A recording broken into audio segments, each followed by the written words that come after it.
Hole number 8, we're almost at that turn. We need to see what's going to be next on our Pars and Pours Ryder Cup competition next.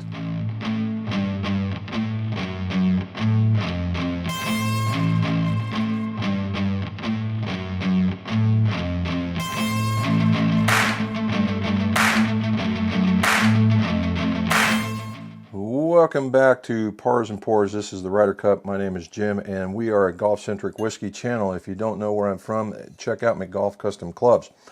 And this is the Ryder Cup, where we compare ryes against each other in this bracketed format for 18 holes. The 19th hole will settle the winner.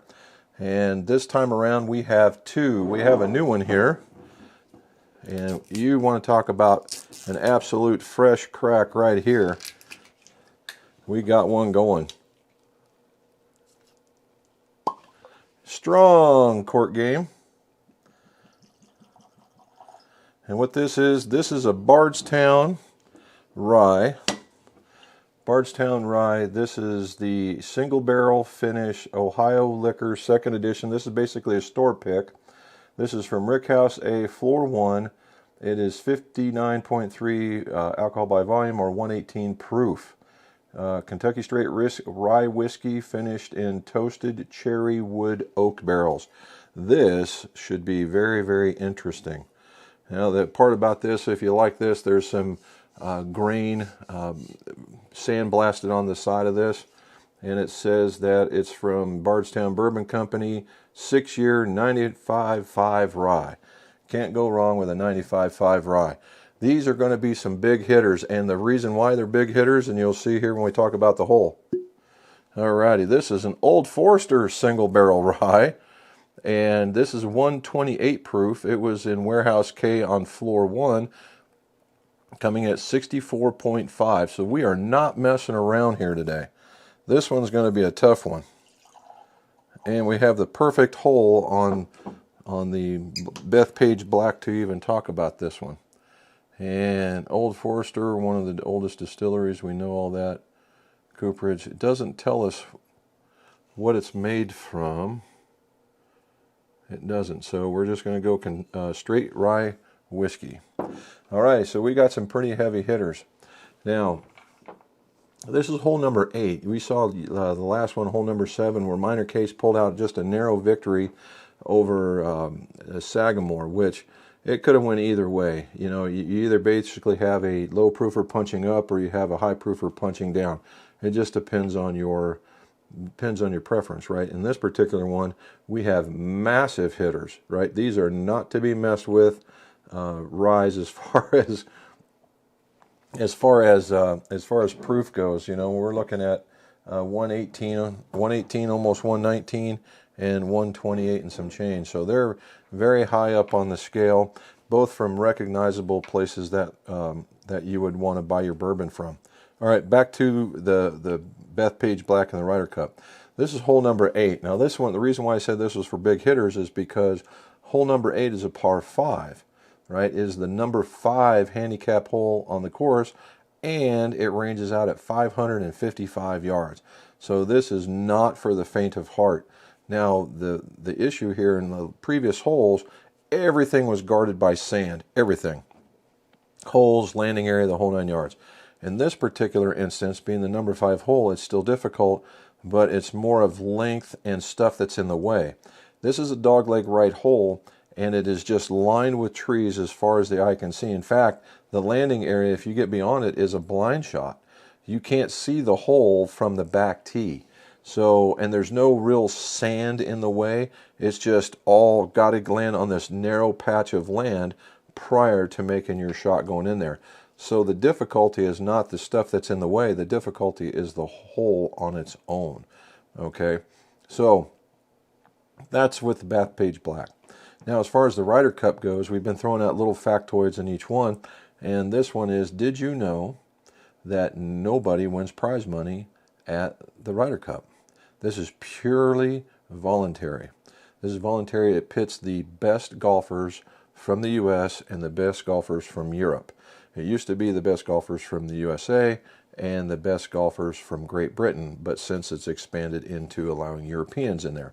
So that's what we're looking at now. So there's your factoids. All right. Bardstown Bourbon Company. Been there a couple times, as a matter of fact, and their accomplishments just keep growing. They've since acquired Green River, as everybody should know by now. Green River is making a ginormous splash at a very affordable, very good tasting bourbons, and now Bardstown is starting to show up. They made their splash with all these collaborations. However, my favorites are their Origin series, their white label Origin, their RYEDER Origin, and now we're going to give this shot. We're going to give a shot to this rye, which is basically a barrel pick.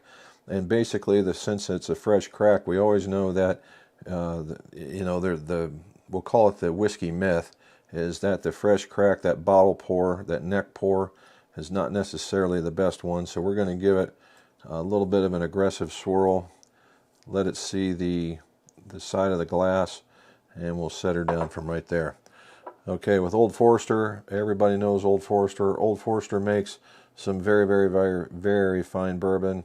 In the Prohibition series is some of my favorites.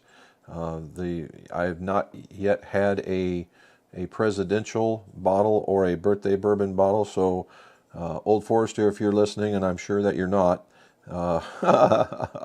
if you ever have a release and you need somebody to come down there and do a review on it, I'd be more than happy to truck on down there and make that happen.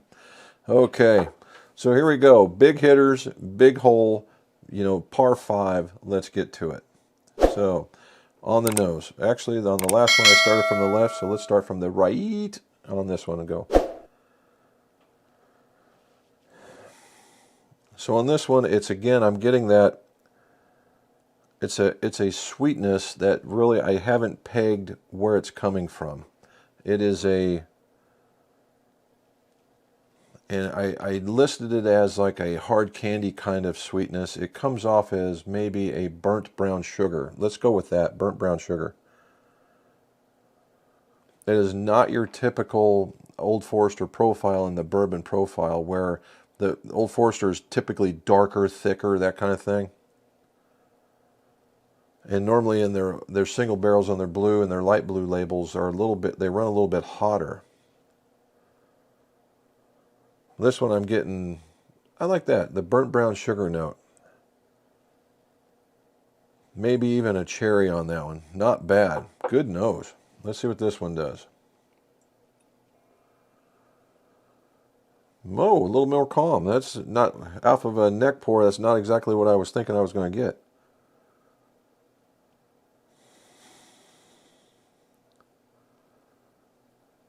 Definitely a departure from everything that we've had here in the past.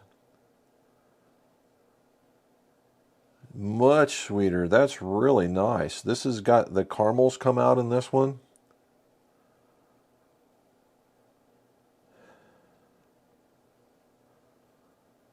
Yeah, very sweet. So it's exactly what you think from a 95.5 rye. I've been finding out here lately as we've been going through this, 95.5 ryes tend to be sweeter to me, and they come off easier to drink than just, say, a regular rye whiskey, like a higher rye mash bill and then everything else with the corn and the malted barley with it.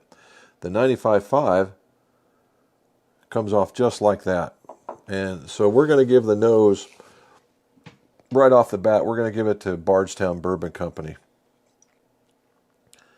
Now, the uniqueness is going to be kind of hard because both have a unique history, although one is long and one is short.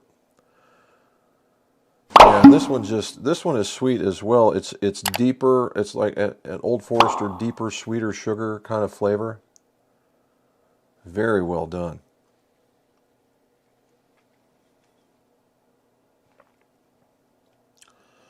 Wow, this one punches you right in the face. All right, when you drink it, it attacks the front of the palate right now. It lets you know that 128 and some change is right there, and it hits you. And the thing is, I don't mind being punched in the face as long as it's throwing some flavor at me. And what it's doing is that slight cherry or sweetness note I get right in the front, and then it gets burned off into the second part, and that's the high proof talking. and then it's drying me out. It's not unpleasant per se. That's just the way that it is. And with high proof, you're getting that at the very end. You're starting to get that longer, more aggressive finish. So it's tasting exactly like it's nosing, which is what I look for, right? I don't need to it smell like a cherry or an apple or a orange or whatever. Pick your note and turn around and it tastes like black licorice. That is not what I'm looking for. The enjoyment is that they marry up to me. All right, so let's see what this one does. Again, it's just a little bit more calm, a little bit more relaxed, just a little bit more sweet. Let's get with this one.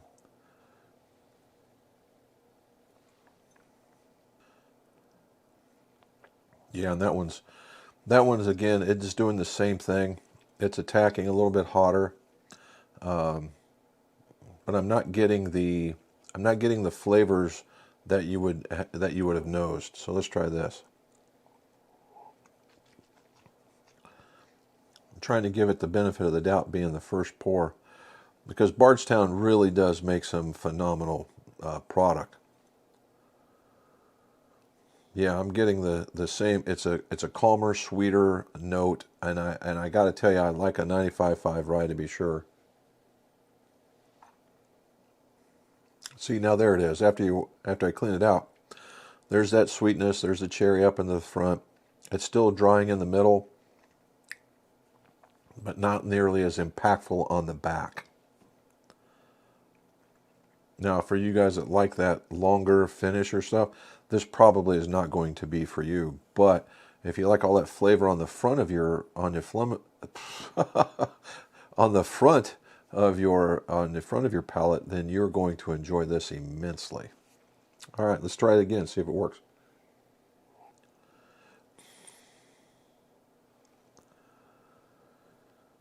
Now I'm getting just this huge blast of vanilla. That is massive. Oh my God, that is nice.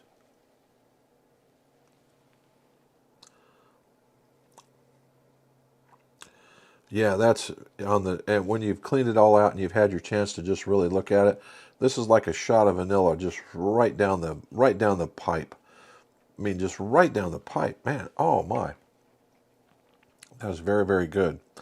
So here we go. So you can't go wrong with either one of these, right? If you were to see an Old Forester single barrel, barrel strength in the green label, it's certainly got to go get it. If you were to see a Bardstown and it was a single barrel finish, certainly it is a pick. It was going to go get it. If I find them, I'm picking one or the other.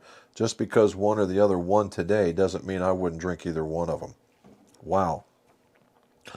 This one, the last hole was very, very tough. This one's even tougher still. So I'm going to give the nose to the Bardstown Bourbon Company, but I'm going to give the palate to Old Forester, which comes down to uniqueness. Now, uniqueness, what is that all about? I've given it to either the story, the bottle, or the actual culmination of it. Now, as we know, Bardstown is a newer player to the game, to the bourbon game, and they have been just absolutely going like gangbusters. Gangbusters. Wow, that was bad. Gangbusters. Gangbusters. And they've been putting out some very phenomenal product. Again, their white label, the RYEDER, is just to die for. And they're helping out other whiskey companies by doing contract distilling. And the place where they're at is just absolutely a really, if you're going to go visit Bardstown, Bardstown Bourbon is the place to go. All right. It has a new way of taking you through the distillery, and you actually get, in some cases, you get to thieve out a piece out of a barrel and taste it right there out of a barrel. Very, very nice. And we've picked up some very good stuff from them. Old Forester, who doesn't know Old Forester, right? Old Forester in Louisville, part of the Brown-Forman clan. They're a very, very large company. Just recently closed their barrel making group, which we'll have to see what the effects of that is Old Forester, now their Prohibition series, smooth as silk. Oh my God, smooth as silk. However, their single barrel products always run at just a tad bit hot. But they have a lot of history that goes way back, right? And they're not afraid in these single barrels to throw out some high proof stuff and just bumping up against what would be almost hazmat. Some of those single barrels are in the 130s and very close. So again, these are the ones that I pick up in my travels because I've been through all the distilleries in the KBT. However, which one would you pick, right? A Nouveau, right? It's Nouveau versus Old Veau, and where they're going. And the uniqueness, I'm going to have to go with the story, right? I'm going to have to go with the story. The Old Forester story is a little bit longer. It's a little bit more historic. It's a little bit deeper than the Bardstown. I'm going to tell you, the Bardstown nose was pretty damn spectacular. But the palate was just a little bit less, and that could be because of the proof in order where we're going. So I'm going to give the nod just a little bit to the Old Forester. Now, what does that mean? Well, if you're on this par 5, this means that you've hit that corner, because this was a dogleg right, that on this one, the Old Forester hit the mark and has this direct shot right to the hole, where the Bardstown barely made the corner and has got to fight the trees in order to make a good shot to go on there. Again, this is somebody's got to win. Nobody's truly a loser. If you see this on the shelf, I recommend this highly. This is a great pour. It is. It's a great pour.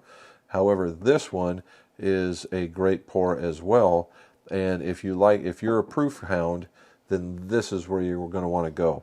If you like the nose to follow what you're doing, then this is the way to go. But we're going to give the nod to the Old Forester on the way to go. So there we go. We got the note. We're going to make the turn on the next one. It's going to be hole 9. If you like what you saw, please like and subscribe. We're trying to get the subscribership up so we can do more of this type of content. And we're going to do some more reviews, some more golf, and all that stuff. And let us know if you got any suggestions. Please put it in the show notes below. And as always, let's see you save your pars, but share your pours.